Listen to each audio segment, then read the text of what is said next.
Sabi ni Allah subhanahu wa ta'ala sa banal na Quran, وَلَا يَحْسَبَنَّ الَّذِينَ كَفَرُوا أَنَّمَا نُمْلِي لَهُمْ خَيْرٌ لِأَنفُسِهِمْ.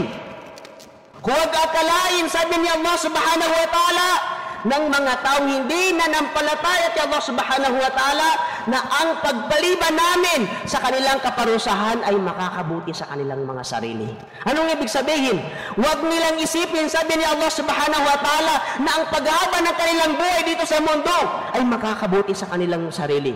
Kundi sabi ni Allah subhanahu wa ta'ala, innama numli lahum liyazdadu ithma, sapagkat ipinagkaloob namin o pinagpaliban namin, sabi ni Allah subhanahu wa ta'ala, ang kanilang kaparusahan. Ibig sabihin, pinahaba namin ang kanilang buhay sa mundo nang sa gayon ay upang madagdagan pa ang kanilang pagiging makasalanan. At pagkatapos nila magawa, sabi ni Allah subhanahu wa ta'ala, ang mga kasalanan na yun, walahum azabun muhim, nasa kanila ang kahiyahiyang kaparusahan ni Allah subhanahu wa ta'ala.